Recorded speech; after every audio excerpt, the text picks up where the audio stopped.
A ver, nosotros podemos decir que somos la generación más famosa, ¿eh? Oye, ¿cómo que la generación más famosa? ¿Tengo que recordarte el famoso OK Boomer y que ya nos lo dice todo el mundo? A ver, que eso de OK Boomer sobre todo lo decimos nosotros, que somos los últimos en llegar. Pero te voy a decir una cosa, no por eso tenéis que olvidarnos.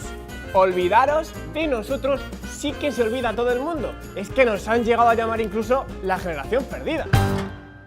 Se habla de generaciones sociales desde los años 20. Una teoría de las generaciones como tal es precisamente española, de Ortega y Gasset, cuando él expone una teoría que bajo mi punto de vista sigue siendo muy actual. ¿Cómo se decide cuándo nace y cuándo termina una generación? No hay un organismo que lo diga. Dependiendo de los investigadores, hay dos formas.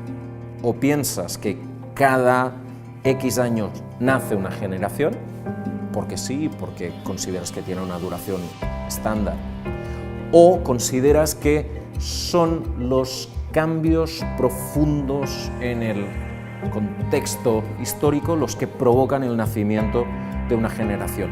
Como tampoco hay una forma de nombrarlas, los nombres de las generaciones pues dependen del éxito y del consenso que tengan, aunque normalmente los que prevalecen suelen ser nombres más divulgativos que científicos, suelen ser nombres que quedan mejor, que tienen, por así decirlo, más gancho.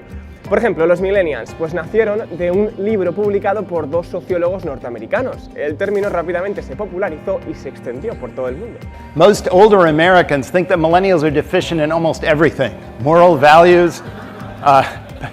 Es un concepto, es una etiqueta que ha tenido éxito publicitario y por lo tanto hablamos de millennials básicamente para vender cosas. Y volviendo a la idea del principio, si las generaciones sociales necesitan de un detonante que las caracterice, pues hay que establecer distinciones entre los países. Y nosotros, los boomers, somos un ejemplo de ello.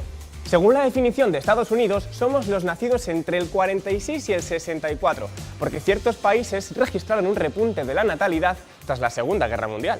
Pero en España, y aquí está la distinción entre países, los boomers llegamos más tarde, entre el 57 y el 77, cuando nacieron en España más de 14 millones de bebés.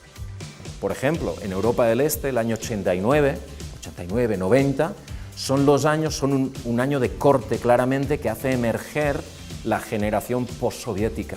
Este corte generacional en España no tiene sentido, y en la Europa occidental no tiene sentido.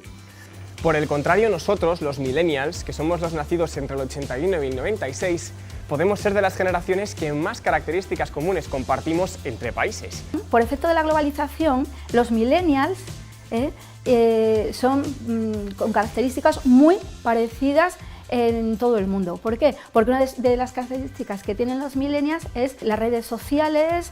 Los españoles nacidos más o menos en el mismo periodo que los millennials comparten características, básicamente porque estamos en un mundo cada vez más globalizado. Y aún así, también es verdad que en España los millennials coinciden con los nacidos en democracia tras un periodo de dictadura. Esto es una diferencia social e importantísima que no han tenido otros países. Que podemos considerar como los miembros de la generación de la democracia son los nacidos entre el 76 y el 2007.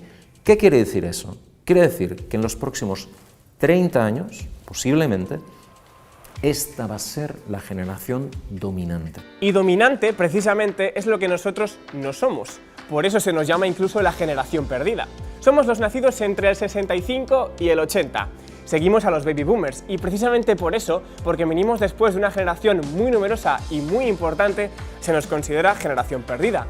Digamos que es una generación aplastada por el peso de la generación de sus padres, que es una generación muy potente. Pero es perdida en los términos de Ortega, es decir, para Ortega una generación es la que tiene que dar el paso para mejorar la historia, para que la historia no tenga derroteros desconocidos. Porque en cierta manera son generaciones que, por lo que sea, no han conseguido establecer un mundo nuevo. Y precisamente nosotros somos los que, según diferentes investigadores, tenemos la etiqueta de transformadores de lo establecido. Somos del 97, los últimos en llegar, y nos diferenciamos sobre todo de los millennials en que nosotros, cuando llegamos al mundo, pues ya existían las nuevas tecnologías. Ahora se está hablando de una nueva generación, hay muchas opiniones sobre si podemos efectivamente abrir una nueva, si empieza en el 2010 o empieza en el 2020. ¿Es la generación alfa o generación T?